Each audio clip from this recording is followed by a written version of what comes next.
What's going on, everybody? It is Tuesday, so that means Show Me the Money Club live today, Tuesday, 6 p.m. Eastern, 3 p.m. Pacific. How's it going, Sergio? Excellent. I'm not wearing my Bills jersey today because we have a guest. Truth. Although they did win. Great game. I was there. It was awesome. But with that being said, let's get into today's breakdown, rundown, what we're going to be talking about.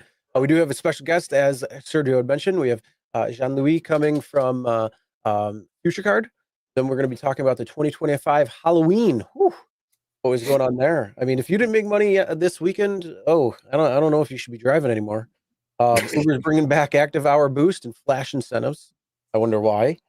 Uber's new luggage policy for shared trips at airports. Uber extended the ping duration up to 15 seconds, so we got the video showing that. We also have is Lyft's acceptance rate counter broken. New Jersey and actually also the suburbs of New York City are getting upfront fares. Yay. Be careful what you wish for. But that's actually a good thing because now if you don't want to go into New York, you don't have to because you can just say, I'm not taking that ride. We're also going to be talking about how Uber is rebranding green to electric and announces $4,000 grants. Uber ending the EV bonus, and then, of course, some facts and funnies. So we got a jam-packed show for you today. And, of course, we do have our guest. And let's bring on Jean-Louis right now. How's it going? Hi. Great to meet you both. Thank you for having me. Thank you for showing up. So right off the bat, I do like this product quite a bit. And but I'm going to let you do the talking mostly, obviously. So tell us a little bit about yourself, number one, and tell us a little bit about how FutureCard came around or came out to be and what it is today. And we'll go on from there. Great. Yeah, it's wonderful to be on the show. I'm Jean-Louis. I'm the CEO and co-founder of FutureCard. Currently joining you all from New York here. It's been a busy day in New York. Look, and I launched Future because I wanted to create a really rewarding debit card. I realized that most Americans actually pay with a debit card day in and day out, but often are not getting the cashback rewards that are associated with credit cards. And FutureCard is changing that. We're now by far the most rewarding debit card on the market with great cashback, particularly for transport, right? Particularly for your show, 10% cashback on EV charging, but also 1% cashback whenever you fuel up your tank. And then a great interest rate on top of that for all the money that you're keeping on your checking account, so that you can also accumulate some extra cash. Let's talk a little bit about that. Let's dive deeper into that. Most debit cards, as we know, do not pay you interest. You just have the money sitting there in your checking account. You just kind of collect it from there and pay for things. I'm a huge fan of debit cards because I think we have a massive, I have a finance channel, so I call it plastic crack. Credit cards, right? I mean, credit is great, but then if you don't know how to manage it, you're going to get into trouble. But I like debit cards. And so let's talk a little bit about the interest earning part of FutureCard, right? So whatever money you have is going to earn interest while you have the money sitting there, as opposed to in your checking account, what does the bank pay you? I don't know, 0.3% still or some ridiculous number. So let's talk a little bit about that.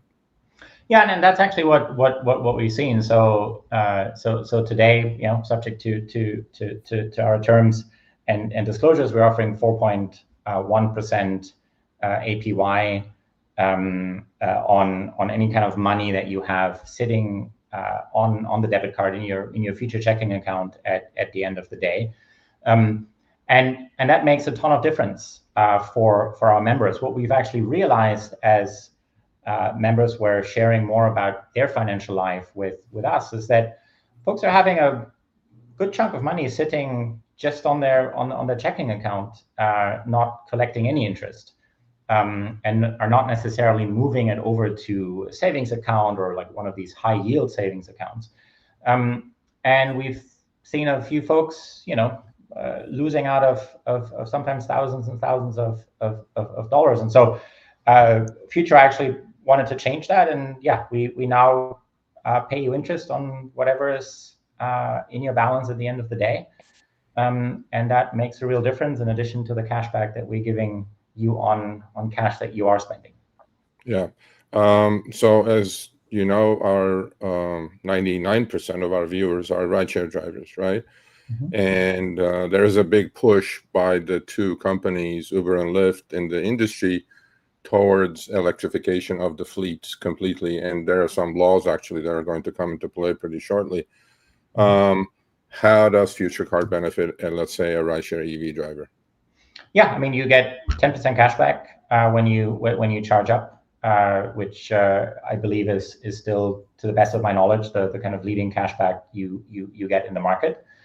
Yeah, in addition, we give you cashback on your utility bill. So if you fortunate enough that you can charge up at home, right, you get 5% cashback on home charging as well. So I think a ton of benefits, and I think it was really born of my own experience driving EV. I mean, I was stunned how much money I was saving relative to my gasoline car, and how few folks at the time were talking about it.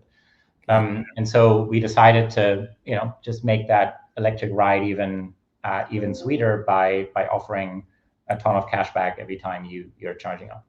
Yeah, other than charging and your utility bills, if you pay it with the FutureCard, you get the cash back. But what other things can we expect to get cash back on? Yeah, I mean, so today it's a whole host of categories. And so if you take the train, or you take a bike share or scooter, that also falls into our high cashback bucket as well. If you're looking, this is the kind of show me the money club, and what we've done as my family with our kids is move a lot of the spending to secondhand, right? Kids want an iPhone.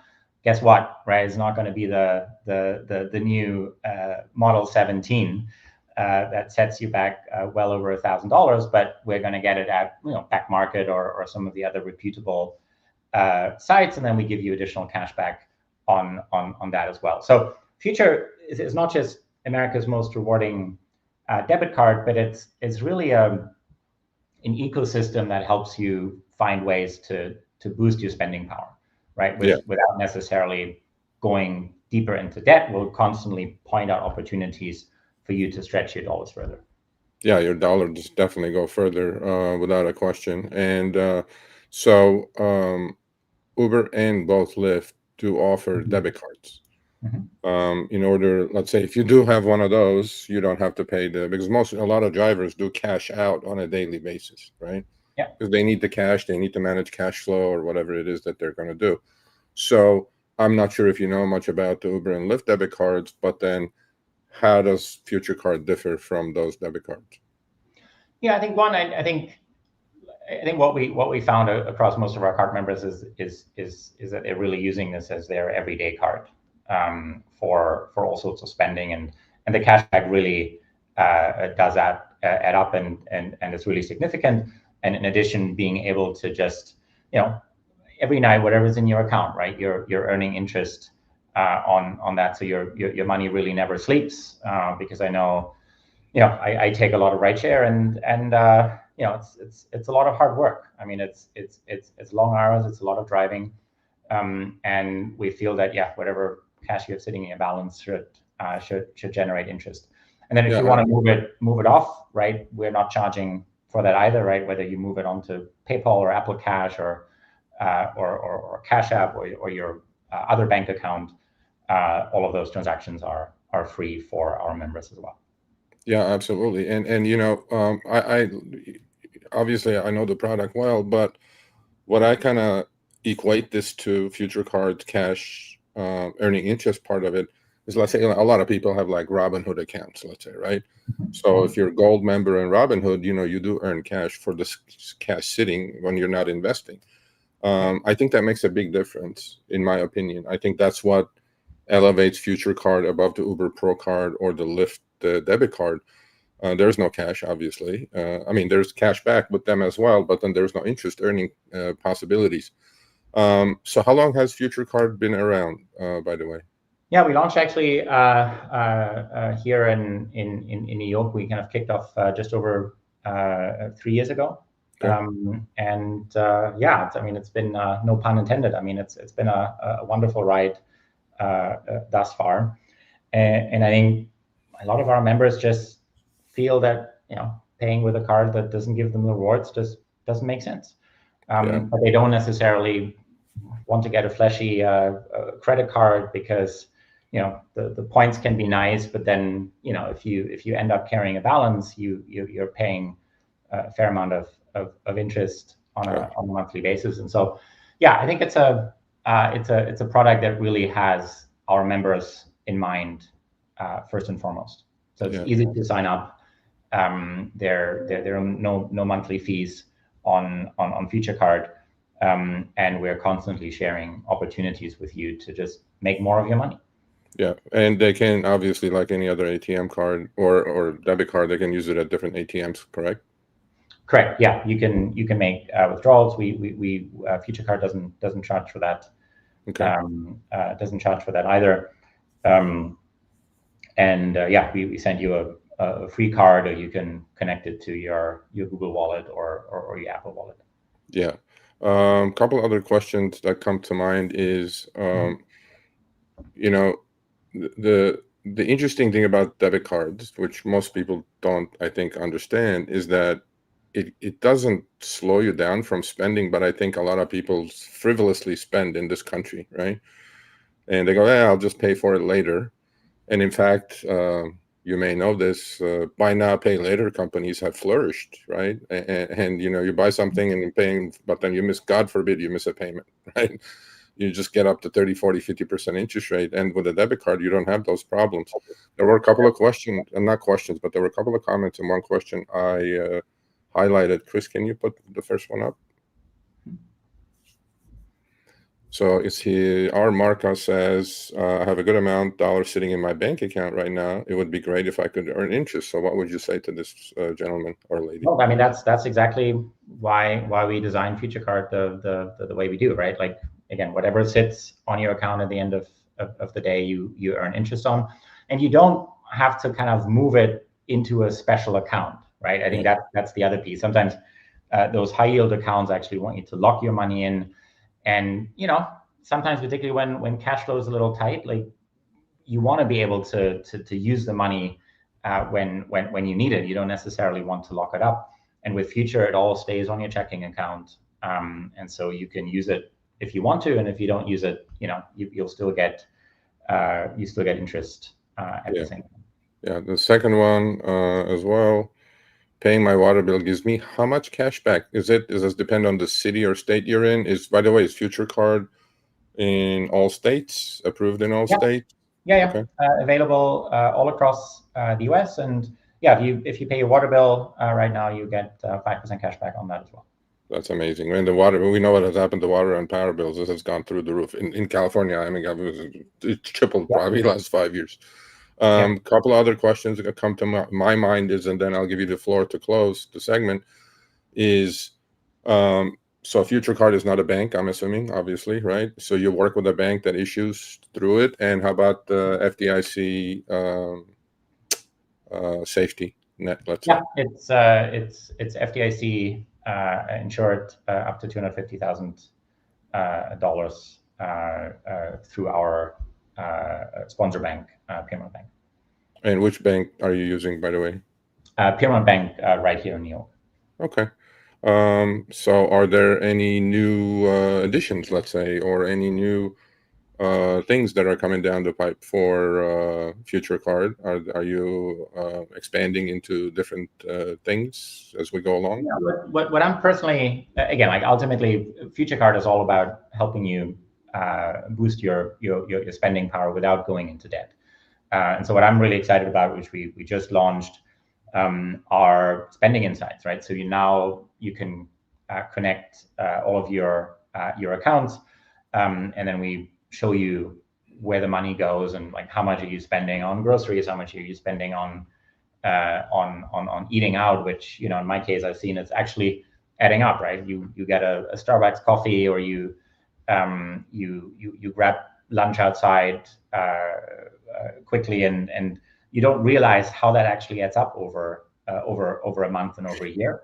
Yeah. So we have a new feature that kind of gives you insights into your spending, and a few suggestions on how you might be able to save more money to benefit again from the high interest that we're paying. So it's like basically like a budgeting tool kind of a thing, right? Exactly. Yeah, I love that idea as well, because, you know, as I said, I have a finance channel and a website that I'm trying to, you know, improve financial literacy for gig workers, because most of them don't even understand it, and they do spend money. You know, they go eat junk food every day because they're in their cars, they're working, right? And that's expensive. I mean, it's not, right? So a budgeting tool, I think, is great. So I'm going to give you the floor. We have like a couple of minutes remaining. You know, you close the segment out. Again, thank you for being here. Yeah, look, thank you for having me, and yeah, I'm committed to building more and more features that certainly are super attractive for the rideshare community. I know that, you know, every dollar helps in the end of the day, and I think FutureCard offers a product that literally stretches your money further. Yeah, and I think I'm excited how many people are already benefiting, and I'm looking forward to sharing those benefits with more and more members as we grow. So Chris, I'm assuming the links are in the show notes, right, for FutureCard? Mm-hmm. Yeah, so the links are in the show notes, folks. I like the product quite a bit, if not for budgeting tools, obviously, for earning interest. Your money's sitting there, and you're getting nothing at the bank. So with the FDIC insurance up to $250,000, I think it's a no-brainer. But again, Jean-Louis, thank you for being here. We appreciate it. We'll keep in touch. Awesome. Thank you both. You have a great day now. All right, so that is FutureCard. If you're interested in that, then go check the link in the description, and you can sign up there. But you know, it was funny because I was looking at my checking account, and I'm like, I got too much money in my checking account right now. So I had to readjust, and I'm like, you know, what if I just put it in like T-bills? I did short-term T-bills or something, and then Money brought market. out when you know, when I wanted to pay bills and stuff, and you'd have to transfer to accounts. And it's like, no, wait, this makes more sense because you could just have it in your account, into that account. It's getting the interest there, so you don't even have to worry about like something like SGov or, you know, one of these T-bills, Yeah, I mean, you know, maturity or anything like that. I think it's really, you know, what for me, what separates this from Uber and Lyft debit cards is that your money's sitting there and you're earning interest. I mean, again, it may not be keeping pace with inflation, but then 4%, 4.1 APY is better than 0 that you're getting in your checking account, and 0.1% you're getting in your savings account, unless you have a CD or something like that. So yeah, I do like it. I like the product. But anyway, I see one of the goats of Halloween here. So we're going to talk about the Halloween earnings. Oh, we're going to talk about behind the wheel first. Okay, sorry. Oh, okay. Well, there you go. Behind the wheel. Yeah, yep. So folks, love doing these. If you guys, gals, new drivers, veterans, whoever, whatever you are, if you're interested, email me, Sergio@therideshareguy.com, and we'll get on and talk about whatever it is you want to talk about. I have a bunch of candidates lined up, but we can always have more. So email me with a short paragraph or what you want to talk about, and we'll schedule you. We'll send you a Zoom link, and then we'll hop on and record it. We don't edit. We don't put a muzzle on you. We don't put the restrictions on you. You can say whatever the heck you want to say, and then we'll put it on the channel. So there you go. Right. Well, Serge, how was your weekend? I did 2 trips, worked for a total of 42 minutes and made $45 because there was surge literally inside my house. I grabbed 2 $11 surges, 1 mile pickup, 2 mile drop off, and then grabbed another one, and that was it. I didn't drive as much as some other folks did, but we have some screenshots. And oh yeah. So well, yeah, basically, if you didn't make money this Halloween, I don't know what you were doing. What was going on? But, well, no, I couldn't drive because I had family obligations. We had to go to a party. But the point I'm trying to make is, oh, he's here. Okay, so Levi is here. Tip you in the app. Amazing channel. Actually, I highly recommend.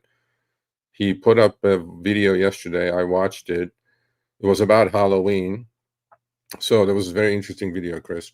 Cherry picker versus ant on Halloween. Who do you think won that race? The cherry picker. Yeah, and by every single metric. So I highly recommend that you guys go to his channel and watch that video. So the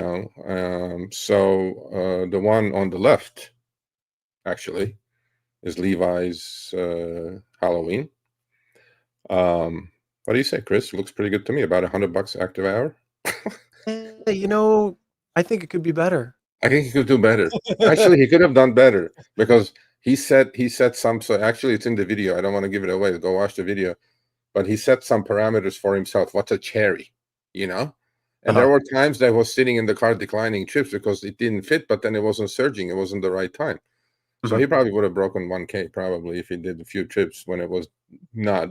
I mean, either way, look, $800 in 8.5 hours of active time.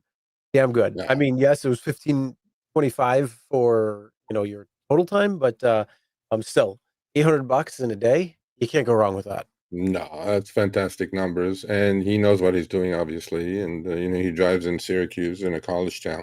So the right two screenshots are from our buddy. He texted me. You know who it is, right? He goes like, "Should I drive? Is Halloween any good?" Zach. Yeah, Zach. When you said you text him, is it good to drive? Yeah, as I'm his Uber support. Yeah, I'm his Uber support. And he goes, "Should I drive?" I'm like, "What? What's the question?" I go, "I think you should." Yeah. So there's his numbers from Uber and Lyft. So he was, Levi was all Uber, I think, that day, and because he was just grabbing $30 surges. But he's going to do another video. Actually, I really want you guys to go check his video out on his channel, Tip You in the App. So the ant, Chris, I don't want to give too much away, but I have to say this. So, Ant, by the way, we love you. I know it's kind of a derogatory, title, let's say, or a label, but it is what it is. And he did take every single trip, by the way, Chris, and they compared the numbers. It's really well done. Yeah. But there was one thing that caught my eye, and I don't know if I gave Levi an idea for the next video, is that Levi was saying that he was seeing $30 surge, $20 surge, and he was going through all his trips. Everyone had surge, right? Mm. The ant said, "What surge? I didn't even see surge on my map." They're in the exact same city. Interesting. Interesting. So that's going to be actually a better video than the ant versus cherry picker, because I would have said cherry picker is going to run laps around the ant anyway. But then the two next ones are from our buddy. He had about $550 in about 4 hours on each platform. And these are some of the numbers. The one on the left is from Boston. Look at those 30s, Chris. Ooh, baby. Oh, baby. And then the one on the right, look at those PTs, prime times from Chicago. 330%, Chris. Oh, yeah. So like Chris said, if you did not make money that day, you need to quit. I highly recommend you quit. You might need to. Yeah. But the question is, how did you guys do? I know I've seen a couple of people in the comments already. First off, did you go out? And secondly, what were you doing? So LA, by the way, was my actually area surged a little bit more because all the drivers were in Hollywood and, places that you would expect it to surge. And when that happens, I'm in the San Fernando Valley of Los Angeles. My area was surging big time. But it surged for maybe for like at 9:30 to 11:30, and then it went away.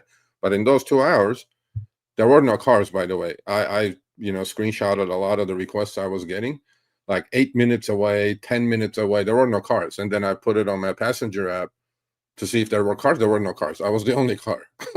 And I'm like, okay, I'll take it. Nice. Posted $190 in 4 hours. Almost 15 hour there. Good job.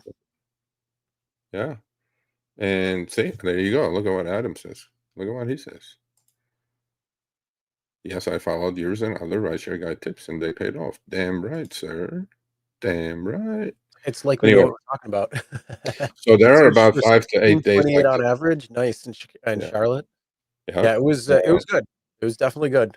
It was one of I the mean, better Halloweens. But I think, Halloween is probably better. I'm going to venture to well, guess than New Year's Eve. you got so much going on because you have Halloween on a Friday Yeah. and you have the entire weekend. So you've got, parties going off all weekend long, football on Saturday, football on Sunday. So you got a lot of things going on. So yeah, if you're out there this weekend, if you didn't make money, I don't know what to tell you, man. I don't know what I to don't tell you. either. But you did 230 in If 3 you hours, took a 3 long hours. trip, Hey, yeah, nice. if you took one of those nature hike trips and they took you out of the good zone, that's on you, buddy.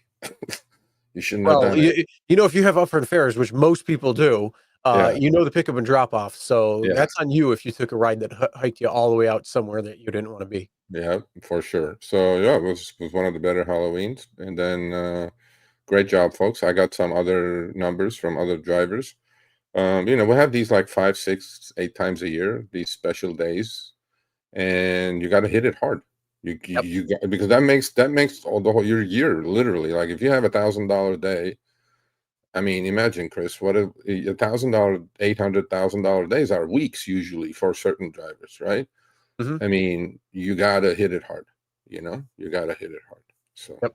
yeah, And then the next one is the Wednesday before Thanksgiving. That's coming up yep, in just a couple of weeks. That's a big, big drinking holiday. So yep, if you like nightlife, that's a great night to be out because you are just driving nonstop back and forth wherever you're going. So that's the next one.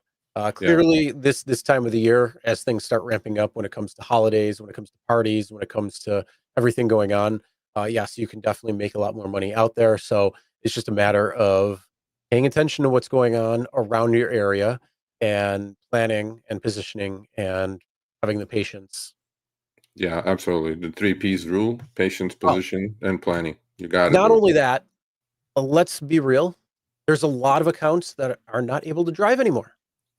So Hmm. because they're not able to drive anymore, that's helping drivers who are legitimate, Yeah, be able to get out there and make money. So, not only that, what did we say? When you don't have enough drivers, what happens? Yeah, you yeah, get absolutely. surge. But on top of that, they need to make sure that there's enough drivers for today or tomorrow or the next day, and they're already prepping for that. So, what are they doing right now? They're actually actively adding new promotions and bringing back promotions. So I got, you I may got it. see that. I got one. I got one. Mhm. Between 7 and 9 a.m. around Santa Monica all the way to LAX. A lot of people don't understand this, so let's go over it. They did have this. They disappeared, and then he came back. I haven't seen a Quest for at least 2 years now, but You might. You might start seeing it again. yeah. Well, I'm going to tell you something. I was at LAX last Thursday, right? We're working with British Petroleum or BP Pulse. We're going to have like really good content coming up about that. It's an amazing, amazing facility, by the way. But then you guys will have to wait for the videos. I drove by the LAX lot, Chris, and I'm expecting it to be empty because Mhm. of what's happening at every other, airport lot, right? Holding lot. Bro, I couldn't even get in. There Yeah. was a 20-car lineup to get in. It was Wow. wall-to-wall drivers. Hey, ICE, LAX next. So, so Uber is bringing active time boost promotions. Okay, you guys need to understand this. Don't fall for it. It's not great, but it's better than nothing, let's say. So Mhm. active time for a lot of drivers who don't know what that is. So there's 3 periods in a rideshare trip. Period 1, or actually 4. Period 0, which you're doing your thing, taking your kid to soccer practice or whatever. Period 1 is your app is on. You're either parked or driving around waiting for a request. That's not active time. And there's period 2. You accepted a trip or an offer. You're on your way to the passenger. And period 3 is with a butt in the back seat. So those 2 periods, period 2 and period 3, are called active time. Okay. So the number you see on your map in a geofenced area is for each time you pick up within that zone. Mine, I think, was 14 and a half or $16 per active hour. So they're bringing this back. I mean, it's not a bad thing, right? If you do, I would highly recommend you do just short trips and collect that $16 for that whole active hour, meaning try to be active out of the 60 minutes. You keep your utilization at like 95, 97% and collect that 16 on top of the short trips that you're doing, and it will add up. So that would be my recommendation. Don't grab a long trip, folks. It's not going to work. So once you understand what active time is, then you're good to go. So according to Uber, make the most out of your trip time with active time boost. Payouts are based on estimated active time per trip in the boost zone. For example, if a trip has an estimated active time of 30 minutes and it starts in a $10 per active hour boost zone, you can earn $5 extra on that trip. So it's different geofenced areas of your city. I got one in my app the other day. It was for the morning rush hour. So it was a pretty big area, actually. Not in my neighborhood, but I had to go into the city for it. But yeah, so they're bringing that back. And the next thing that I got in my app this week was, so that's my active time, 14 to 16 and a half per active hour with Boost. It's a pretty big area. So any trip, it doesn't have to end in that zone. It has to start in that zone, though. And that's pretty much all of LA where the busiest parts is. So I would highly recommend, doing, 3-4 short trips and then take that $14 to $16 on top of that. You'll have yourself a $35, $40 hour. That's one. But this is something interesting to me that again, is pretty vague, no details on it, but I got it in my app. Look out for new flash incentives, Chris. Look out. Oh. So that we do know, by the way, when an offer comes in and it's higher than what you think it should be, that's because there is a hidden surge in there. Okay, so those trips do exist, folks. That's why you need to completely pay attention to your ping screen these days. Starting today, which was last week, I think it showed up on Friday, you might see a flash incentive included in some trip requests. When it's available, the amount will be shown right in the request, so you'll know upfront how much you can earn. There is nothing you need to qualify. Just keep accepting requests as usual, and you may have the opportunity to earn more. Just keep accepting, Chris. Woohoo. No, I don't think so. So I don't know what this is. But so is that a trick that says, oh, you've accepted all the ones the last 12 in a row, so we're going to give you this little flash bonus or something? Well, no, I think you know what I'm thinking this is, Chris? I think this is coinciding with the new surge when maps. when they really rip a good one into the rider, the algo goes, yeah, I think I'm going to share some of this with Surge. I'm not going to keep 70% of the $40 Surge I just charged the rider. I'm going to share it with them. So that may be your flash. So if you have seen this in your city, email me a couple of screenshots. And especially if you've done a couple of trips with it. I think the other thing beyond that is, let us know in the comments. Also, are you seeing any more or extra surge than you normally see? Are the surge amounts getting higher?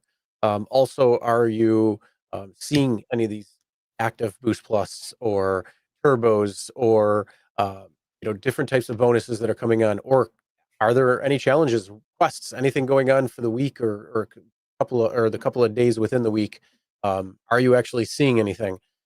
So, they kind of went away because there's been so many drivers. But if there's less drivers on the road and they have a certain demand threshold, they don't think there's going to be enough drivers. What do you think they got to do? They got to offer those incentives to get people to go out during the times that they say, I don't really feel like going out. So it could be a possibility. Yeah. Yeah. When it comes to the Boost Plus, yeah, also stay paying attention to that, because some of those fares could be dropping down because, again, this isn't a rate card. It's upfront fares. So whatever number they decide to pull out of the ferry's ass is kind of what you're going to get. So you just got to be careful with that.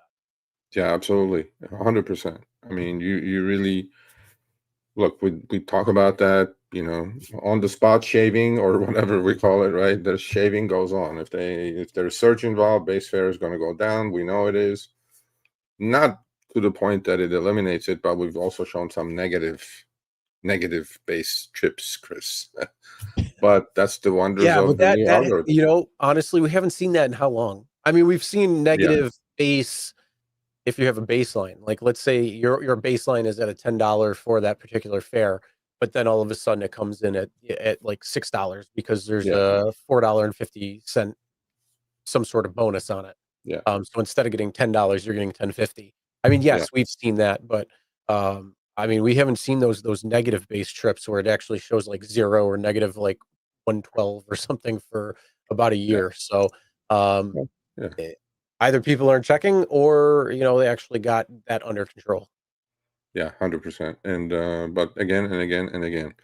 Yep, you do have to sign up for it in advance for Boost Pay Plus. attention to the pink screen for this flash incentive. Flash incentives. I don't know what it is. So let's go do a shout out to Jeff from Florida. We posted a couple of his short and medium videos. He's a driver of 32,000 trips just on Uber and Lyft, but a lot more on other apps. Go listen to this man. It's not all bad out there, and he's building his private business as well. The videos are on the channel. He does answer your comments too, unlike me, because I don't have the time. But go check out his videos. He makes a lot of sense, right? You need to stay positive. He has the right attitude, and it's on our channel, by the way. So anyway, so there you go. All right, with that being said, let's move on. If you have an area that has shared trips, well, you might want to know this when it comes to luggage and the new policy when it comes to these shared trips at airports. I don't know who would do a shared trip out of an airport. I don't know. I think just about, I would say most people watching this probably won't, but there's definitely a few that might. Why would you do it? Like, honestly, I don't know why anybody would do shared trip out of airports. Because that they don't realize that you don't need to take shared trips if you don't want it. I mean, how many times have we talked to people that says, "Oh, I didn't realize that I didn't have to accept every single ride. Those couple of rides didn't make any sense to me financially, but I thought that I would be penalized in the event I didn't accept." Yeah. So Well, I mean, we recommend you don't do shared trips, period. Or if you do accept the first one, click no more trip requests. But Uber is sending an nastygram now, Chris, when you do that. This was like, don't accept the first one if you're not going to accept the second one. I'm going to go F off, Uber. I'd be like, you know what? I'm an independent contractor. Yeah. It's like, I can choose if I want to take the rides or not. Absolutely. Well, yeah, of course. Yeah, and that is Matt. 100% agree with that. There's always an exception to the rule. And that might be the only one. Yeah, grab that surge and go do a single trip. Turn it into an X. And the rider will like you better as well. So new luggage policy for share at airports. I mean, look, man, if you're going to do it. But then now you got to schlep. Each rider now can bring up to one standard size check bag and one carry-on when requesting share at an airport. So if you're driving like a little tiny car, like a Prius or a Corolla or something like that, and you're doing shared trips out of a place like LAX, let's say, good luck. If a rider's luggage exceeds this amount, the driver or rider, I don't know why rider would cancel it, the driver should, can cancel, and neither will be charged a cancellation fee. I'm not even sure this is all correct, Chris. Neither will be charged a cancellation fee? I think it's neither rider. I should get paid cancellation fee as a driver. What do you mean neither will be charged as a cancellation fee? I'm not even sure what's going on. I don't know. Uber, you should probably send this to your lawyers before sending it out to everybody. So then that way things like this aren't confusing. Well, Uber's communication skills are not the best, but definitely. Anyway, so yeah, if you're gonna do shared trips, which I highly recommend you don't, but hey, to each their own, do your thing. But out of airports with 1+1 now, as opposed to just one or just a backpack or whatever, I mean, you may run into somebody who's traveling heavy. They have 2 pieces of luggage and 1 carry-on. They go, just squeeze it in there. I'm like, nope. Don't do it. You can cancel now, and hopefully you won't get dinged. and hopefully you will get paid the cancellation fee. I don't know. Uber says something different there. So I like that idea. Can we charge for the full size bag like airlines do? Yes, carry a scale around and charge by weight. well, no, I mean that's an important thing. You know, Yeah, if you're it's driving a 30 small bucks car. up to 50 pounds. Anything over 50 pounds, it's, X amount plus. I don't mind putting. Do you, by the way? So to the chat, folks, I do help people with their luggage every Oh, time. same here.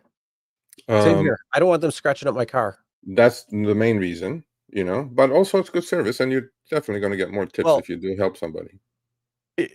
For me, personally, it's because I don't want them scratching my car. That is Yeah, number one. where Number the bump is, two right? is Yeah, like exactly. the offset where it's like I'm doing it really for me and my car because otherwise they're just gonna slam it in. They're just gonna throw it and probably scratch up the car every single time they pull it in and out or push it in and out. So yeah, 100% that is the reason. The Yeah, outcome from that is it's customer service related too. So it's like a win-win. You don't yeah, screw up your car and the paint or get scratched up or anything like that. And if it does, it's on you. So, you're the person versus, somebody else doing it. So, yeah, it's just kind of a win-win that way. yeah, 100%. I mean, you said it right. I mean, the first thing is you don't want the bumper to get scratched because these people are not going to pay attention, and most of them are, especially ladies. They're not strong enough to to lift the thing to just without scratching the bumper. So I do help them every single time, and going in and coming out. And yeah, I mean, you should do it if you're able to. I mean, look, I don't know if you have a handicap or you can't lift heavy stuff or whatever. I understand, but I think it's good service. So Yep. All right. With that being said, let's move on to extended wait or extended ping time. So we did talk about this last week because the Only on Uber event said that they're going to extend the wait time in select markets up to a third. What? But Sergio, you took a screen recording of yours, I should and do we it. did the timer, and it was actually 15 full seconds. So 15 full now seconds. Uber and Lyft are at the same amount of time on the ping screen, which is great. Thumbs up, because Uber. Thumbs up. that You gives did a good you thing. Thumbs up. See, yeah, we're just telling you did that's good. safe. That's safer because now it's not you're not staring at your phone trying to figure things out. If you're driving or something like that, you have the time to actually be able to figure things out Yeah, a little bit better, or pull over to the side of the road so you can actually look and see if that ride's good or not. yeah. So that's good. I mean, I would like to see it like 25 or 25 seconds, just so it's even safer because safety is priority. Remember, right? Safety is key. But either Um, way, on it's a step in the right direction, so that's good. You have a video here showing the ping screen coming up. on Uber Eats, by the way, is 30 seconds. Yep. That's my house. That's the chip I'm about to grab, but not this specific one, but after that.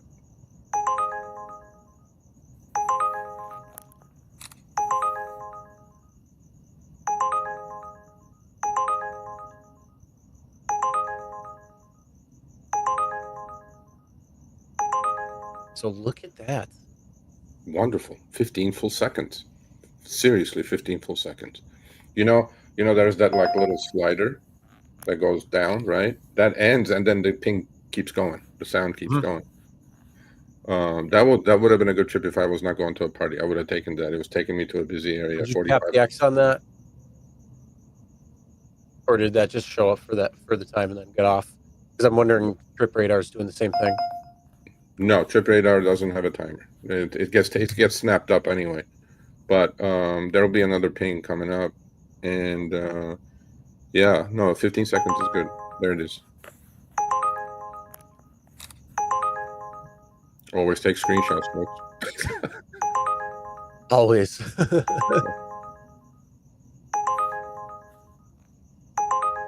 Although I'm sure this is probably traumatizing to many people. Oh my God, that ring's coming in. I Well, gotta see what it is. we have the Pavlov's dog thing going on here. Yep. But So anyway, yeah, that is yeah. some great news when it comes down to it. So yeah, they're starting to show 15 seconds. Question is, are you in a market where they have it? If you do, let us know what market you are in, and if you've noticed this. If you haven't noticed it yet, let us know what market that is too. So then that way we can try to figure out if So certain what Uber areas said are is not actually getting correct. extension.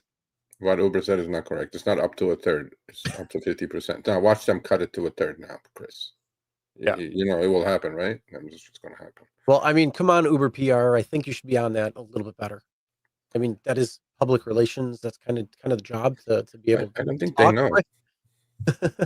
I don't think the right hand speaks to the left hand. You know, they go like, what? Especially when I go back and ask him, like, give me the details. They go like, let me get back to you. I was like, okay, cool. But yeah, 15 seconds is better than 10 for sure. You know, it felt good, and this is in LA, by the way. So if you guys are in any different cities, send me an email saying, yeah. I mean, to time this is very easy, by the way, folks. Just take a screen recording, and then you'll see the clock ticking. You count the seconds. Look at the seconds when the ping started and when it ended. You'll be able to say or tell if it's 15 seconds or not. Yep. So yeah, I think it's a good thing. Well done, Uber. Well done.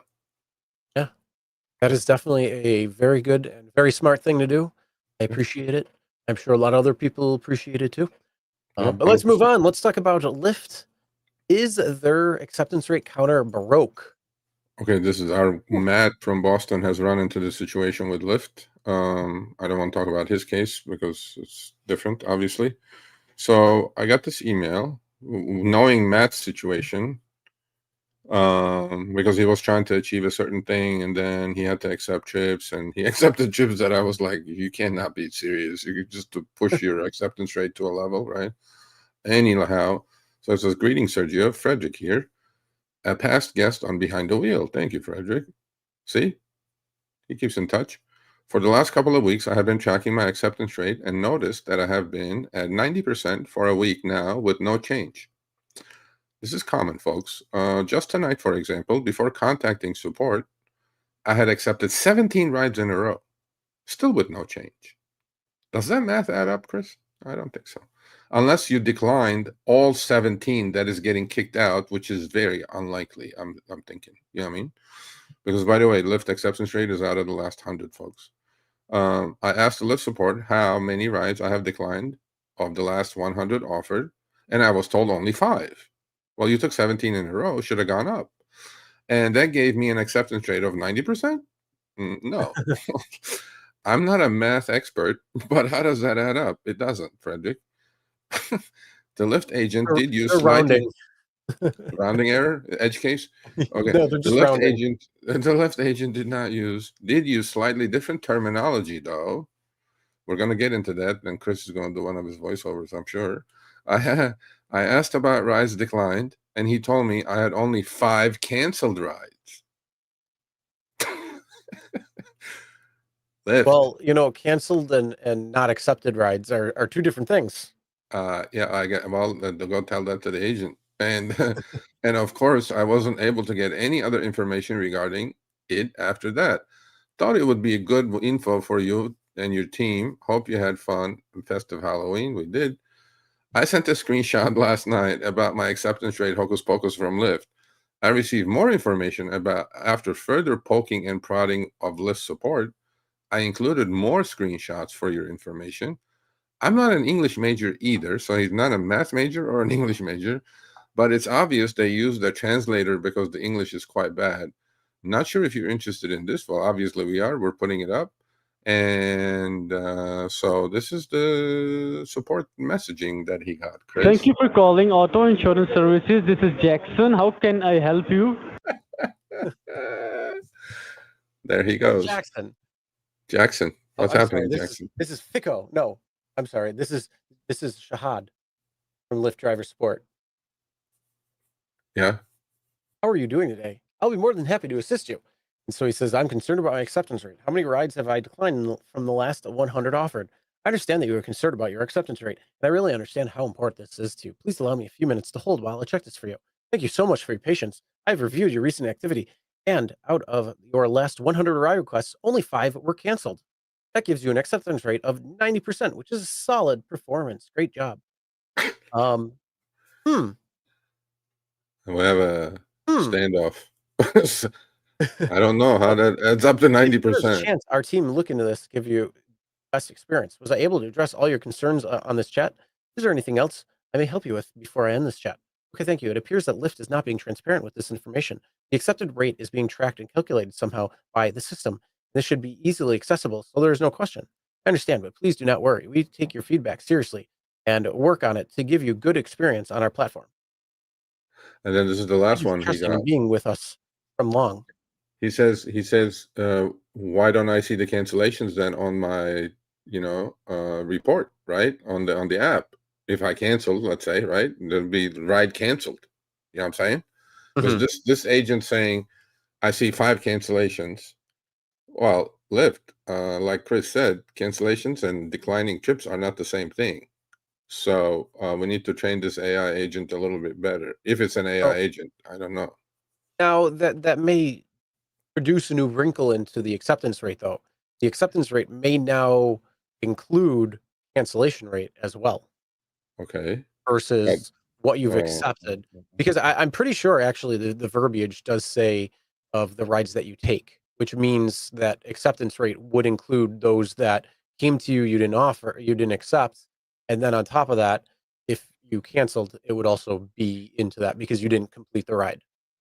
Possibly, but So then if you have only 5, my assumption is the verbiage, because that hasn't changed, that's been like that, is that cancellations would also affect your acceptance rate. I'm not sure. But the thing is, even why with would you that, have an Chris, acceptance rate and a cancellation rate? Like, they're two yeah, different factors. yeah, So if they actually are doing that way, they need to revamp it.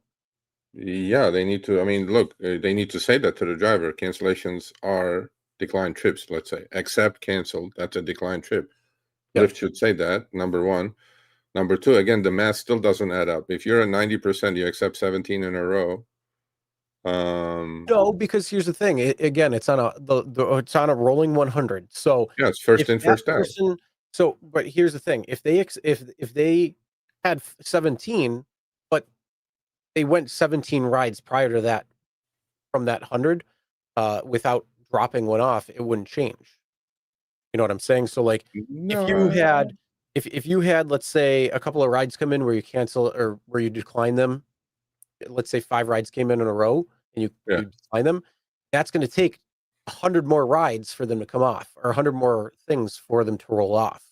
Yeah. So depending on where they were, you can't really see that. You don't know that unless you screenshot everything, and then you could go back and say, well, yeah, I out of my last 100, 3 of them should have rolled off. I accepted 17, 3 of them should have rolled off, but they didn't. Yeah, they didn't. Not only that, but also if the driver canceled 5, okay, which is fine. Shouldn't that be showing on the app though? That canceled trip, right? You canceled. It does show, in a chronological order. It will show that trip canceled. So, and then he went back and asked Lyft support about that, and the Lyft support says we will be able to see the recent cancellations. Okay. However, we cannot assure the count because let me explain this. This is a human or this is an AI? It sounds like a human. So we can see the cancel rides after you accept them, but then the driver was not able to see the rides that he canceled in his app, which he should. We can see cancel rides after you accept them. However, your acceptance rate will also get effect. What the fuck? When you do not accept the ride, you receive. Oh, that proves it right there. Yep. So if you accept and cancel, that goes against your AR. When you do not accept the ride, you receive, which we cannot see it. So the problem is all this seems is like a miscommunication between somebody who doesn't speak English and the driver. And so yes, what he's trying to say is, how many rides have you declined, which means would be the acceptance rate. You think if out of the last 100 rides, if you declined to take them, which means you did not accept them, you just ran the timer through or hit the X, that is a declining offer, then there should be 10 somewhere in there, right? But he comes back and says there were 5 canceled. So within that last 100, you canceled 5 times for whatever reason. Maybe it was because of too many people in the car, or trying to get in the car, children, unaccompanied minors. All the normal things you might cancel. Maybe they're crackheads. Who knows? and you don't want to deal with it. Maybe they didn't come out in time, whatever. So the cancel happened. So out of those last 100 rides, 5 of them canceled. What means is out of the last 100 rides, on top of that, not only were 5 canceled, but 5 weren't accepted. Yeah. So that counts towards that. That's Yeah, why I do. but they don't clarify that in the chat by saying, "Oh, yes, you have 5 that were canceled and you have 5 that were declined." That's not in there. So how the hell would you know that if you're trying to figure out why? But the biggest thing is, remember, for anybody too, you on Uber and Lyft. Uber and Lyft have the rolling counter. So on Lyft, it's 100. That's what we're talking about with 100. Lyft is, or with Uber, it's 500. So what ends up happening is if you've given, let's say, 25 rides in a row, and then you had a cancellation, and then you've had, let's say, just 5 cancellations in a row. That's out of your last 30 rides. So now you have to give 70 rides before those first 25 that you took start rolling off, which are all acceptance. So it's not going to change at all until one of the cancellations or ones that come in and you've declined starts rolling off. That's when the numbers are going to change. So all the time, it might look like you're taking all these rides and it's not changing or it changes so much, but that's because they're calculating it based on 2 factors instead of 1 factor, where you may have thought that it was actually only the rides declined versus what you took versus what they actually said is rides completed. Yeah. So rides offered versus rides completed. That's I get it. It's like Uber's rating system, right? 500 trips, last 500 trips, it rolls off the 1 stars if you receive 1 star or whatever. I think aren't both Uber and Lyft except on AR, aren't they the last 100? Right? They're both the last 100, correct? I don't know. I thought Uber was more. I can't remember. No, I think they changed it to 100. I don't. But that's the thing. I don't give a fuck about acceptance or cancel rates at all. I don't care about it at all. As you should not. Yeah. But unless you're going for maybe elite or something, and they have some sort of in your city. Which I don't. Again, I don't care. The crap that they give is nothing. No, but elite gives you different things, which I do like Lyft Elite. But if you're working, you should try to achieve it. So yeah, the English is a little broken, but no, I don't give a rat's ass either. But if you're a full-time driver, I think Lyft does offer you. Oh, they did change it for elite drivers. That it offers like some advantages for sure. Yeah. So, but yeah, folks, don't care about AR and CR. Well, CR you should care about. I care about the acceptance rate. Yeah, AR you shouldn't care about. CR you should, especially with Lyft, you should definitely. Well, my thing is, if I accept a ride, I'm taking it. The only reasons why I wouldn't take it is, as I said, unaccompanied minors, too many people getting in the car, or if you feel unsafe because of whatever reason, maybe it's a crackhead. You don't know. You don't necessarily know until you get there what's going on. Maybe they didn't show up. Those types of things are the only time that I would cancel. I have the intention of accepting a ride and finishing that ride that I accept. So my cancellation rate, even though it's not 0 because of those factors. I mean, how many times have you gone out in just one night and had to cancel because of unaccompanied minors or children without car seats, or picking people up at the bar thinking they're going to pull a fast one and they're going to try fit 9 people in when you can only fit 6. Yeah. And then the best is when it's an Uber X and they have like 8 people that want to get in, and it's like, no, cancel, order the XL. Because they don't change it anymore.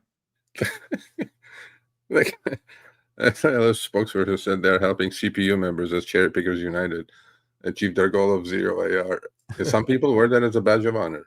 Okay, they do. Yeah, they do. Yeah, and I mean, that's the thing. Like, if you're giving shit offers, don't expect people to be taking them. I agree. I would love to have 100% acceptance rate. Trust me, I would love to have it. The reality is, with the crap that's offered with some of these rides, no, not a chance in hell. No, some of the other ones, absolutely. That's why cherry picking is still king. My AR in the old days. My AR in the old days was really high. Like, I mean, my utilization was very high because there was all the trips were great. Oh yeah, I mean, pay was awesome. It was like $2 a mile.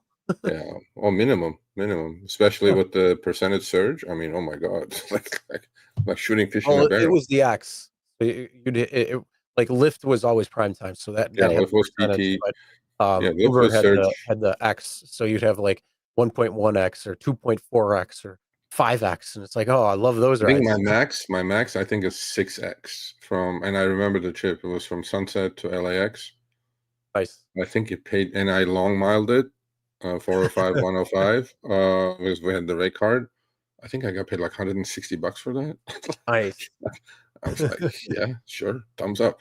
But Lyft also would charge 200-300 PT in the mornings, and then great rate card. I mean, put that 300 PT on, $1.30 a mile and 30 cents a minute.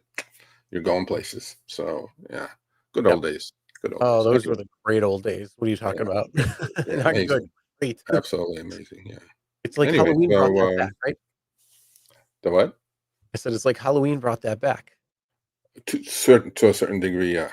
I mean, definitely. I mean, sitting at home and cherry picking with $11, and then what happened is that Surge just was there, so I would decline, and then I didn't have to do any Fight Club stuff. I didn't have to do any of that stuff. So I just picked up like a half mile down the street, my neighbor probably, and then took him somewhere. But it was great. I mean, shit. You gotta love that. You gotta love it. Oh, yeah. All right. Well, speaking of what you gotta love, and I'm sure some people in New Jersey and New York City suburbs are going to be very happy, and that is you are getting upfront fares. Don't wish for it. You may get it. Let the complaining begin. Look, here's the thing, though, when it comes to upfront fares and New York. If you don't want to go into the city, now you don't have to. You don't have to worry about it. So that's the positive spin on it. The negative spin on, sorry, now your fares are made up from pulling some money out of some ferry's ass. Yeah. I don't know. A couple of drivers said, "Oh, Serge, we're getting Drip Radar and upfront fares." I'm like, "Great, let's see. Let's see how much complaining is going to happen now." Well, we'll find out. I mean, we do have a crowd in Jersey, obviously. Yep. And let me know, guys. I mean, tomorrow, you're veteran drivers. You guys let me know if they have the fares, or are you making less money or more money with upfront fares?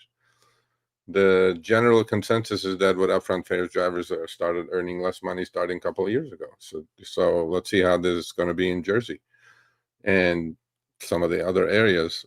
But I think this is a good thing for the rider as well, because if you're in Jersey going to the city, and you're going to get canceled on one after the other, right? So we'll see. We'll see how it's going to work out. Yeah, send me some screenshots of the trips. Let's see what you guys are going to get. But you're getting it. So you know how many emails I have gotten about this topic, Chris, in the last 3.5 years we've been doing this? Why don't we have it? Why don't we have it? Well, you have it now. So now I'll get all the complaint emails. Oh my God. You have it tomorrow. So 4 o'clock rolls around. 4 a.m. is coming in just a few hours. So enjoy. Their first complaint is here already. I'm not looking forward to upfront fares as a New York City Hubs driver. Okay, well, let us know, folks. Email me, Sergio@therideshareguy.com. Don't do it right away. Don't look like I see one trip and say, oh my God, it's so much less than with the rate card. Just work with it for a week or two. Let's see where it is. I mean, compare your earnings. I mean, if you're especially a full-time driver, you should have a good idea if upfront fares. I mean, I love seeing where I'm going, Chris, before I accept.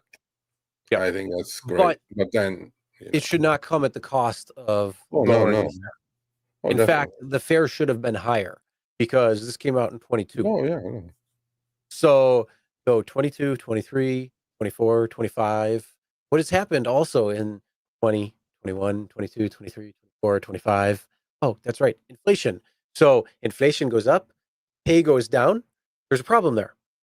So it shouldn't be that way. And it shouldn't come at a cost. And they should have never said, well, you get to see up front. No. You should have always been able to see up front where the trip is going, pick up and drop off, and how much you're expected to make. But the fares should continually be pushed up because to keep in place with inflation. This one says Sergio and Chris. Try Uber to see if you like it. I passed the background checks. What next? Do I contact them or they contact me? You don't need to do anything. Just turn the app on and go. Yeah, if you're good to go, then just hit go online. That's all you got to do, and then you start taking rides. And if you hit go online and it won't let you go, it'll tell you why it's not letting you go. So, and then you'll go on from there. So I don't know your particular situation, but remember, you do not have to accept every single ride that comes in. Yes, please. Yeah. So do your costs first. Go to the GigU profit calculator or Gary's app.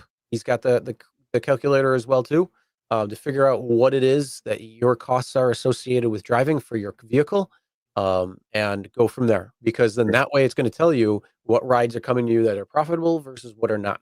And that's going to right off the bat make you a much better driver and already operating in black versus, not knowing because you don't know what your costs are.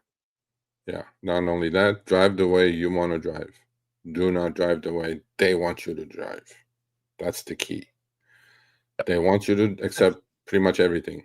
Don't do that. It's bad for your car, bad for your body, bad for your pocket, bad for your brain, just bad. So, did you know my behind the wheel that I did with Lindsay, right?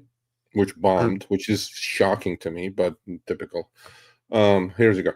So the other day, she does these things called Uber Chronicles. We have this behind the wheel. Go learn something from that young lady in Pittsburgh.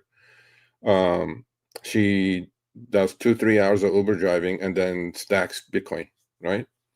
So perfect time, by the way. Bitcoin just hit 100,000 today. So if you guys do that, great. But great for the other day she drove 3 hours, cherry picked the shit out of it. $150 in 3 hours. Nice. And she goes, Serge, usually in 3 hours I would have made 75. So you're buying me more Bitcoin. So right there, that's 100% increase just from cherry picking versus accepting everything.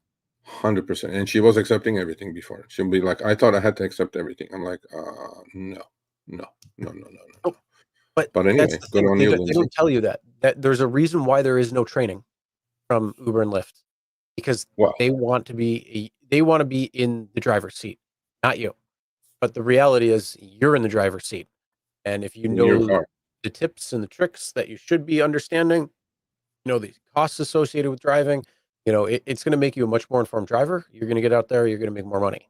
Because if you are taking rides that are at or below what it is at the cost of running and maintaining your vehicle, you don't make anything. In fact, you owe money and you don't know it. You think you're getting money because you're transferring money from your car out into your pocket, but you want to do that where you're actually exploiting the car and making more on top of that.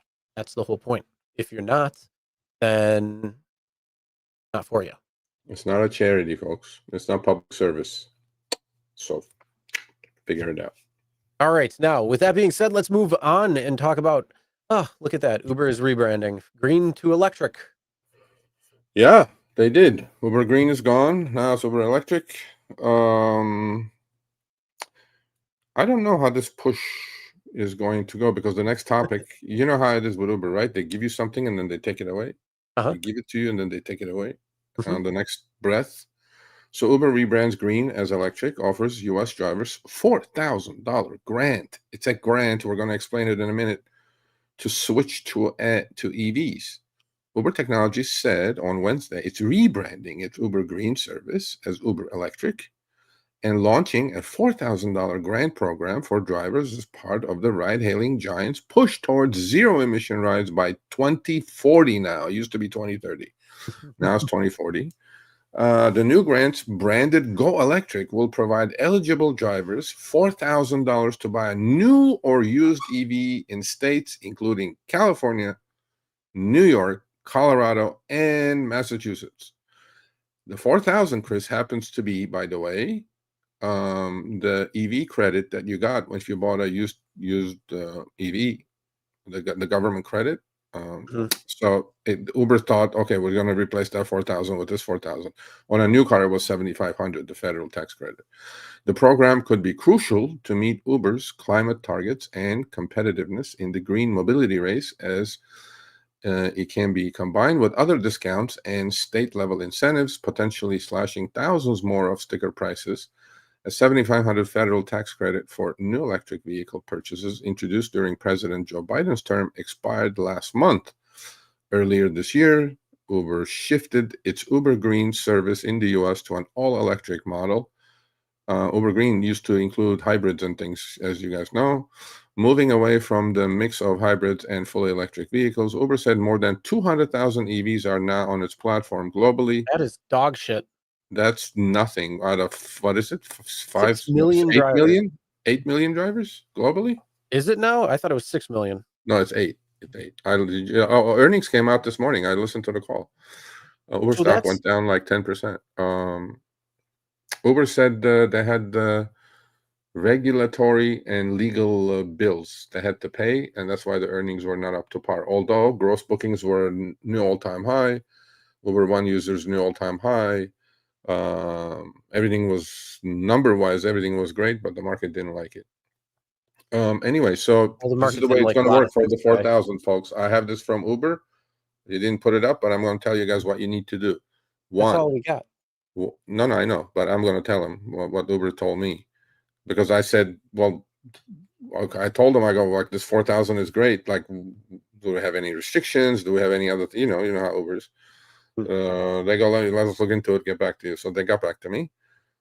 Thank you. So the 4,000 is a grant. The way it's going to work out is, first of all, you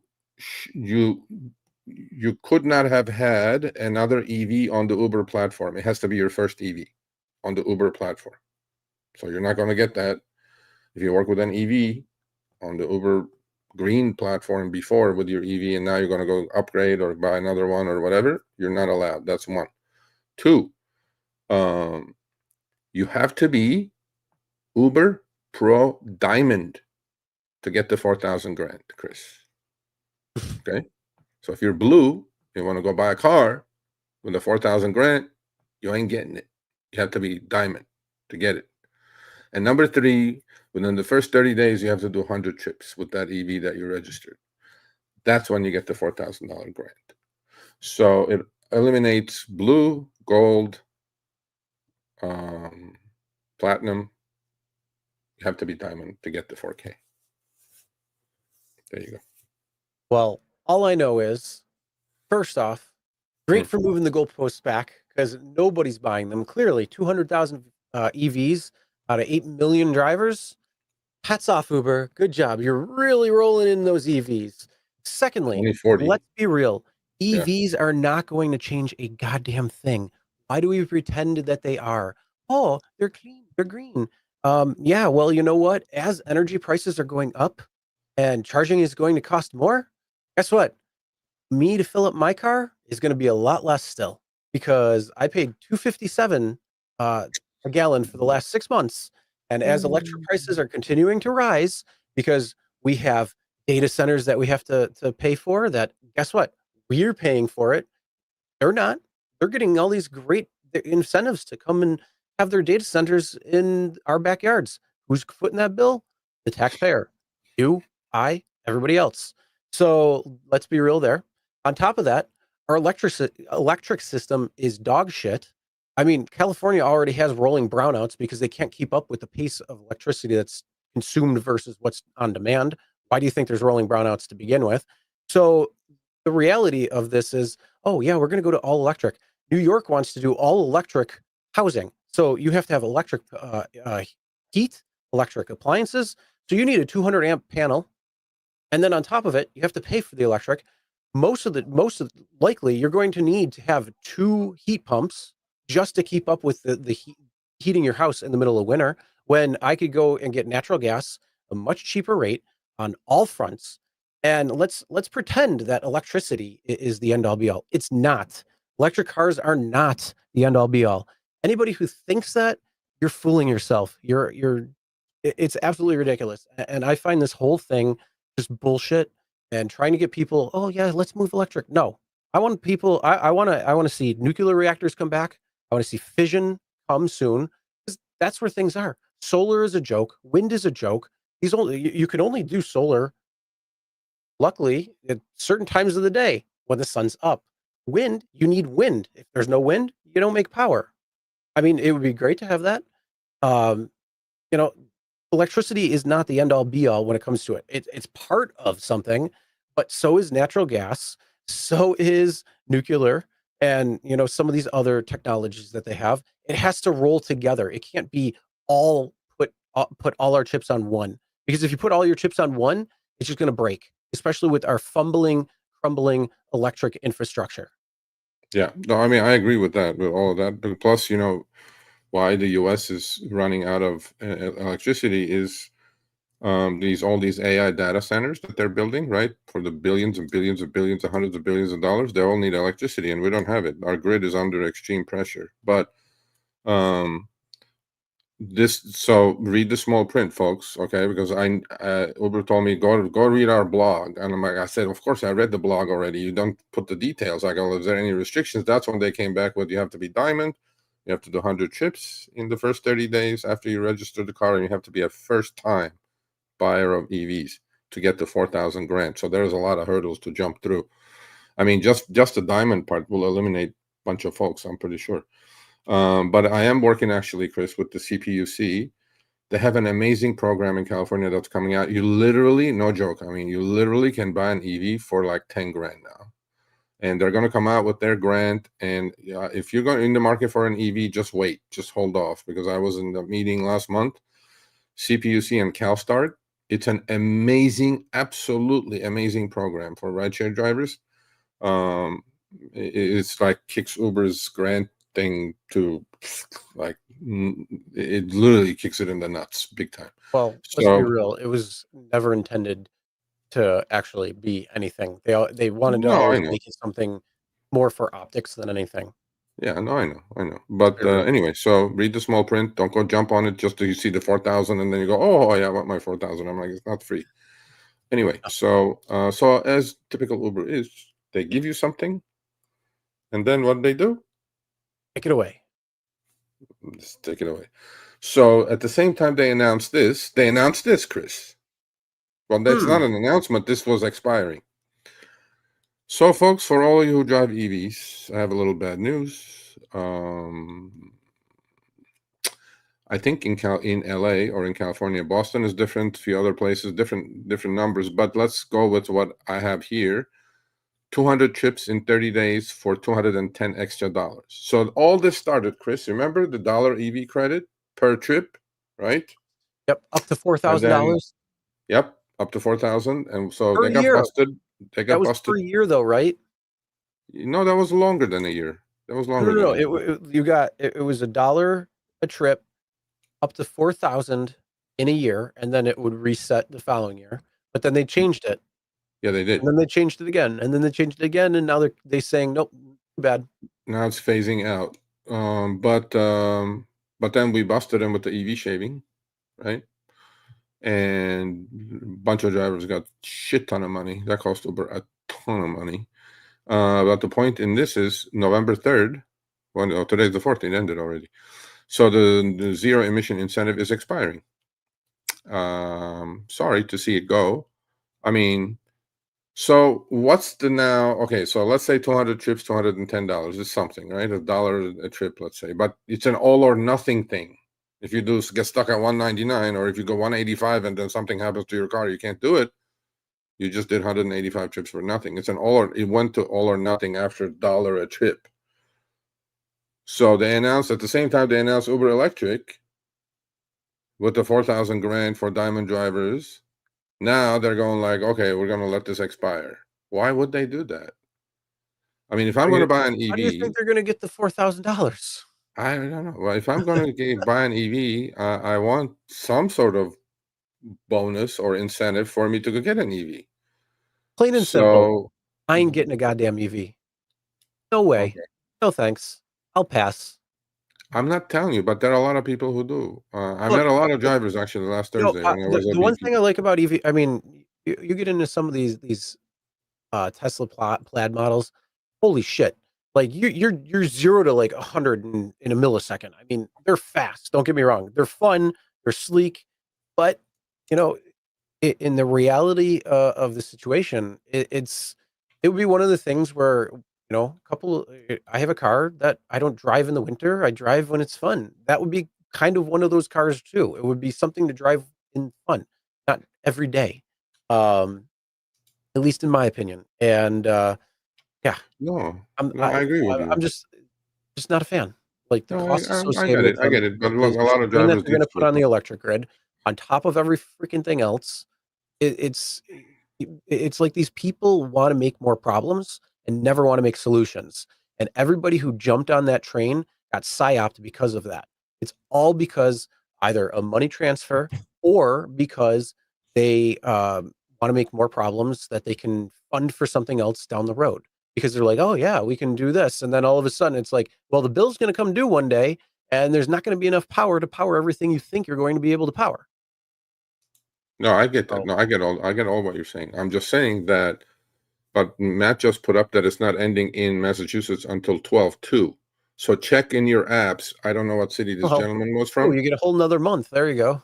Yeah, you got, well, I mean, well, but then Matt also said that he never, after he went from $1 per trip, right, to the 200 trips a month for 210 restriction, he never went for it and did it, you know? So, Sign me up, I man. mean, yeah.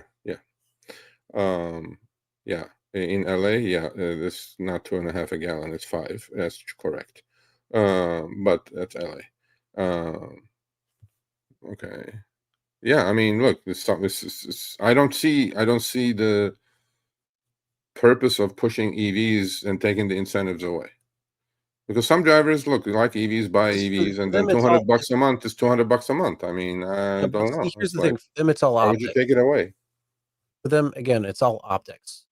It has no real intention of helping drivers. It's trying to get you to make the switch and then pulling the plug later, saying, "Oh, thanks for getting it. Well, we're not going to help you with anything anymore." Yeah, I don't know. I think Because, you know, when it comes down to it, it's all about their bottom line, and if it cuts into their bottom line, they're going to cut the program. Plain maybe and they simple. started the 4,000 grant and they go like, oh, we can't do both. I'm like, but the grant is not for everyone. If it was for everyone, then I can understand taking the bonus or incentive away. But it's such a selective group of drivers for diamond drivers only. It's like, doesn't make any sense. You're just eliminating, I don't know, 60-70% of your driver base. Well, And how are you going to get it's your to? choice to live in California. I live in New York. I don't want to live in New York, but I also don't pay New York State taxes on gas. Ways I get around it. it. Find out I how to get do that. it. No, I get it. But anyway, so it shouldn't be that way, Uber. You should bring the incentive back somehow, some way. Yeah. Anyway. Okay. Yeah. And then everybody complaining about $5 gas. Just wait until your gas or your electric bill doubles. Go for it. My electric bill my water and power bill in the last 5 years has more than doubled. Yeah, wait until then. No No, doubt. you don't pay taxes on gas when you go to certain places. Just saying, there's certain places you don't have to pay the state tax on. You have to pay federal tax, yes, but you don't have to pay the state tax. That's a good point, though. See, this gentleman just saying EVs are better for higher. That's true. In For California, now. I think EVs For are now. definitely better. Yeah. But anyway, so But look, wait this was until let's see what happens when they start rolling up the pricing for electricity higher and higher and higher, and then it's either equal or maybe even beats it, and then what are you gonna say? no, I agree. I agree. No, I think So the problem is so many people, I'm sorry, but you're looking at it at the surface. You're not looking at it beyond that. I'm talking looking at it about as in the fact of what is going to happen when there's more and more data centers that have to be built that are consuming yeah. massive amounts of electricity. I mean, the Google plant needs what, 3 power plants just to stay powered? 3 power plants for 1 data center? Come on. Well, yeah. And then on Yeah, top of that, it's and these AI farms and everything that's going on, every time you use ChatGPT, there's a shit ton of power that's being used behind it. Who's going to be footing the bill? It's not all these companies. It's going to be you who's paying the electric bill because they're going to subsidize it through the tax base. And that is coming back to you. So when they want you to get get rid of gas power cars and go to electric, then they want you to use all electric for heating and cooling and everything in between. And then they're going to use all these data centers on top of it and not build any new plants or very little when it comes to the electric. And then what are they doing with the actual grid itself? the infrastructure. Are they updating it and keeping it to the next standard, or are they still keeping it from the 70s that's crumbling and falling apart? I mean, look at everything on that scale. If you just look at supply and demand, the demand is going to rise so rapidly where the supply can't keep up. What does that mean? Costs are going to rise. So if costs are going to rise, what's going to happen in 5 years? Is it going to be the Uber pulling the plug scenario where, hey, we're going to give you $1 a ride, and then 2 years later they're going to pull the plug completely and say, oh, we're going to get past that and go into something else to try to help with those trying to get this? Or is it, which means, are you going to be paying, you might be paying a little less in gas versus gas now for electric fill, but soon it could be equal or even more. Yeah. No, I mean, the I mean, AI you data got to center look at thing. the whole scenario. I mean, how long are you Um, going to keep your car? Are you going to keep it 10 years, 3 years? What? If you're keeping it 3 years, who gives a shit? In 3 years, you know, you get a new car. You gauge the market at that point. If you're trying to keep your car 10 years or something, um, you know, that's a whole different scenario. You're looking 10 years in advance to try to see what the scenario is going to play out, make your best decision. yeah, So and the shameless plug, by the way. So I actually put off-grid would be about great. the AI thing on my YouTube channel, finance YouTube channel. Go check it out. But my thought process is about the AI, the circle jerk, and then all the data centers that are being built by the hundreds of billions, and how we're going to supply them with energy. Actually, it's kind of good. Just go check that video out. You know, I'm calling AI the biggest bullshit of bullshits, but we'll see. The circle jerk that's going on. You know, OpenAI has no revenue, but they've gonna their capex spending is $1.3 trillion. Chris, I'm like, it reminds me of the WorldCom and Enron days. Mm-hmm. They go like, so you're Goldman Sachs, I'm B of A, we have JP Morgan, and we have Wells Fargo. So Goldman Sachs gives B of A $10, B of A stock goes up. And then I turn around and give it the same $10 to JP Morgan. JP Morgan stock goes up. JP Morgan gives it to Wells Fargo. Wells Fargo goes up. And then Wells Fargo comes back and gives the same $10 that started at Goldman to Goldman. Goldman stock goes up. So there is this circle jerk going on. OpenAI does the deal with this, and then AMD does the deal with that. AMD then does a deal with Oracle, and this does a deal with that. I'm like, bro, yeah, it's going to be 100%. massive. You know, every time we're talking about power, I think of Dr. Emmett Brown, 1.21 gigawatts. Ah! Yeah, it's a ridiculous amount of energy these are going to suck down, and I'm not even sure they're going to make any money back anytime soon out of these fucking centers, bro. The same thing with like New York. How they want all new builds to be all electric and then phase out all natural gas or alternative fuels. So natural gas, propane, heating oil, all out. The problem is it's impossible to do that because again, you would need a 200 amp panel. You'd have to upgrade all of your existing panels to 200 amp, and it's they just don't think beyond the here and now because what they're thinking about is money. That's all what it comes down to. The people that are saying, "Oh yeah, you know, we got to build," they don't give a shit about that. They give a shit about the money they're making off that. And if you tell me otherwise, you are so far up your ass, you don't even know it. You could probably spit out of your mouth. Yeah, no, I mean, there's companies that You are were working Todd Brown it for Halloween. Awesome. Yeah, well, we'll see. We'll see how this AI thing is going to revolutionize a lot of things, and it's going to create a lot of unemployment, and we'll see how that's going to go. But you know, if you guys are interested in that kind of topic, go check my finance channel and my website, www.sergioavadian.com. My third free newsletter went out yesterday. You guys will learn a lot. I have a new mission, Chris: financial literacy among gig workers. You like the mission? You guys help me out with that mission, because I think most of you are financially illiterate, not a fault of your own, because we don't teach it. That's why. You've never been taught. It's not taught. You've never been taught. And whatever they From teach you in elementary school, school all the way to college. So whatever they teach you in school is a joke. I mean, it's garbage. and then, I mean, unfortunately, parents that you learn from, they don't know. Parents don't know. Parents don't know to teach. And if you're taking your financial advice from somebody who is not figured out the game, you're just going to stay in the same exact trap. So Yeah, the whole point is you got to learn from people who, you know, have figured it out. And not only are you going to stay in the same, to, not only are you going to stay in the same trap, you're going to keep falling behind, because your buying power you're losing 7-8% buying power every single year of your dollars. And I'm pretty sure most of you are not earning 7-8% more. So you need to get with the program, folks. So go check the website out. It's free newsletter. I'm not asking anything from you. Just that's an email address. So I'll start teaching, informing, educating you. Because I think it's completely necessary and lacking big time. Not just for gig workers, the whole country. You know, all they do is give you a plastic crack at 18 and say, go at it and spend it. And then you just can't start carrying balances and adios financial future. So anyway, yeah. Logic Party, what's your market? Yeah, because it comes down to that. I mean, certain smaller markets, if you're in one, they don't always have, all of the ride tiers. Like in my area, they don't have all of the ride tiers. We don't have black. We don't have a lot of them. So, okay, Orlando, you have quite a few. Stop calling hamsters and wheels. There you go. Jeff has got a good sense of humor. So again, Jeff is doing some videos for us. Go check Jeff's videos out. Some of you will not like it because he's talking the truth. I read some of the comments. I was like, shit, I ain't touching this shit. I go, Jeff, by all means, feel free to go to go answer these, and he does. Shit, I'm like, hey, it's like, anyway. Okay, so conservative watch party. Listen, we don't need caps, bro.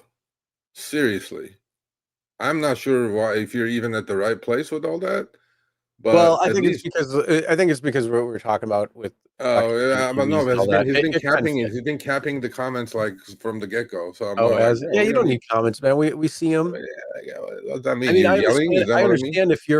if you're upset or something, but before we finish, we do have a couple of more things. So we have our there's one thing I like, one thing I don't like, and one funny thing. You guys see my man on the left here? Uber Arena in Germany sponsoring another arena, Chris. I don't know how much that costs, but it's going to cost a lot. And he goes, look at this. Look at me. Open arms. Uber Arena in Germany. An important symbol of Uber's commitment to Germany. And yep, it looks pretty darn cool. Yes, it does, Dara. But then you're probably spending $20 million a year for that. However, Chris, the next sponsorship, I completely and wholeheartedly agree. Dara, money well spent. Especially, Dara, if I can go to the Uber corporate box and watch a fucking game at Barca Stadium Camp Nou. Dara, we'll be talking.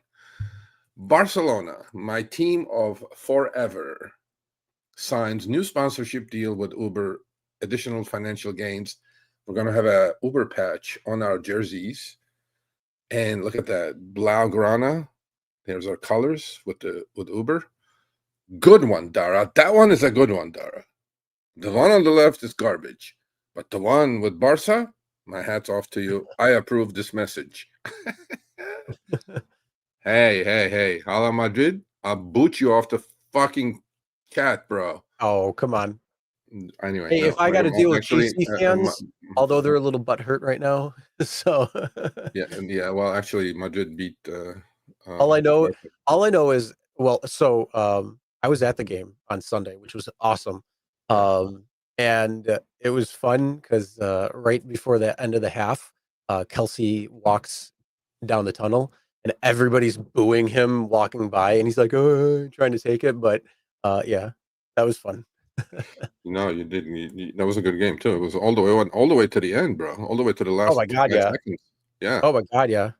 5 seconds. But that kicker of yours, he doinged it, and I'm going like, my son can kick better than that, bro. What the hell? Anyway, so this is a funny part, and we're gonna end here. No driver's corners today because I had a guest. Next week, he's back to caps again, bro. What's wrong? Is your keyboard broken, bro? Okay, this is how Uber Trip Radar works, Chris. All right? Okay. Uber to you. Hey, I got a sweet trip for you. 30-minute trip for $28. Do you want it? I go, yeah, sure. Pounds the match button. And then Uber to you again goes, okay, great, but hold on 1 second, pending. Okay. Then Uber to another driver, hey, I got a sweet trip for you for 30 minutes for $25. Do you want it? The other driver pounds it too. And then Uber comes back to me and says, sorry, another driver got the trip. Do you think that happens with Trip Radar?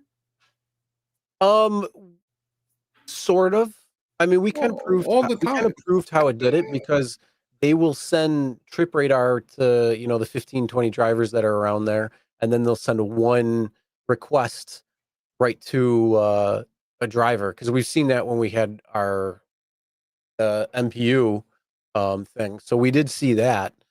So when you're getting the pending, it's because the actual exclusive trip went to another driver, and it's waiting for the timeout period at that point.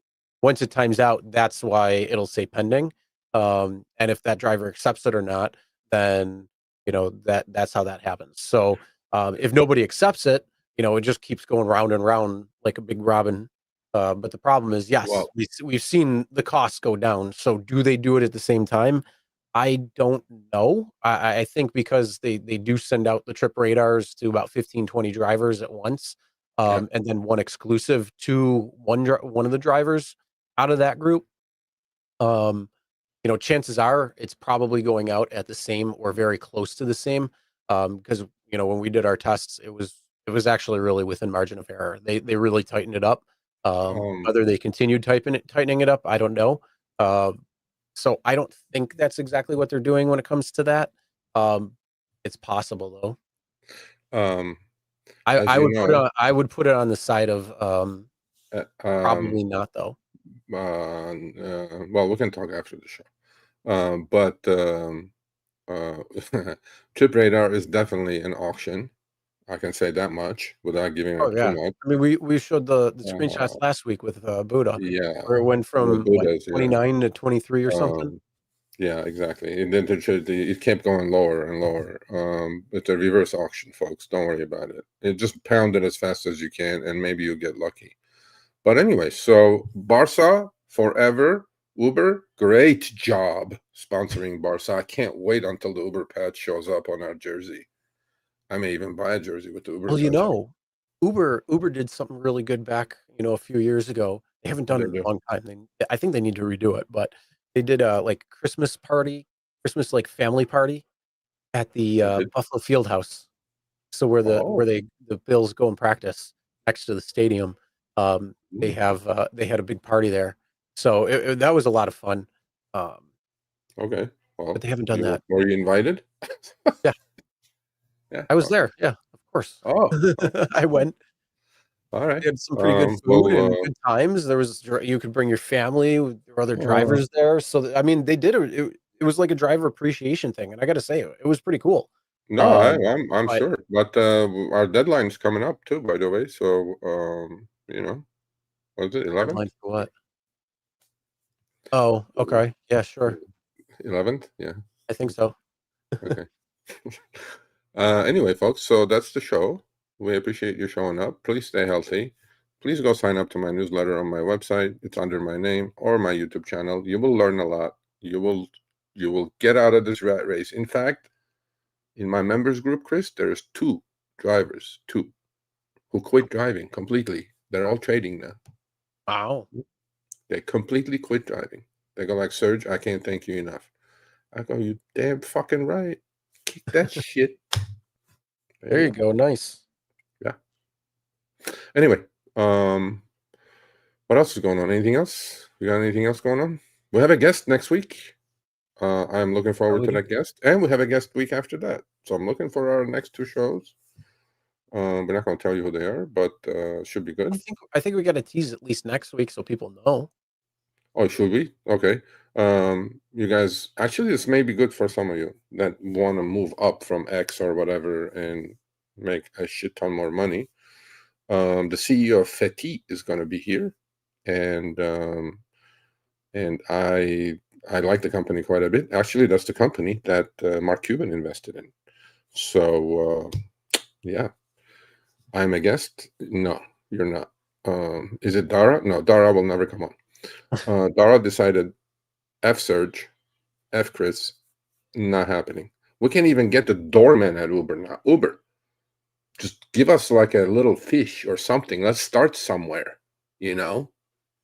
I Give know. us somebody. I mean, Like, we've already had. I We've mean, had we're not Jake talking to Mishra janitor. on, Like, give us somebody at Uber we've to had come talk to Jeremy us. on twice now. I mean, come on. Yeah, Jeremy, David. How many interviews? This is another CEO today. How many CEOs I've interviewed here? 30 probably, right? Quite a Over the few. last 3 years, Quite a few. you Yeah. know? And I mean, forget Dara. Okay, he's in Germany doing the God's work, sponsoring Dara. Love the Barca sponsorship. But give us somebody. Give us Sachin. Give us Andy. Liza. Give us somebody. What's the fucking problem? Look how went that Jeremy meeting went last week. He hasn't spoken to me ever since. So Jeremy. Come on. Jeremy, yeah, Jeremy's ghosting me, bro. I don't know. Everybody at Lyft is ghosting me. You know what? actually. I have it with high regard that he's on vacation. He said, "Oh, Well, he did the Show thing, me and the then money he needed club." a vacation after that. Yeah, he said, "Oh, I got that interview with Sergio again. Oh, I got to go on a 2-week vacation I after." gotta go on a vacation afterwards. Well, no, I hope everything is well because he had a broken wrist. And Yeah. but yeah, folks, come on now. That was a good interview, bro. Come on now. You know. RSG needs a video showing Waymo ride. Hey man, there's videos on the channel with me taking the Waymo rides. What are you talking about? You need to go back and check it out.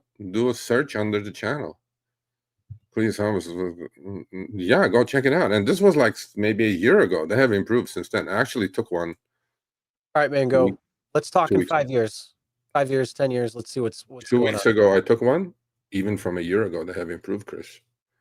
Shit. No more what emails? Parker? What Parker? What's Parker? Parker Schnabel from Gold, whatever that thing is on Discovery. I like that show. Anyway, so hats off. Great Thanksgiving shit. Halloween. Great Halloween. Great Halloween. I hope Great you all Halloween. killed it. Bills beat KC. And we'll see you guys next week. Looking forward to it. Stay healthy. Definitely stay healthy. And don't accept every chip. Yep, be smart out there. All right, we'll see you guys next week.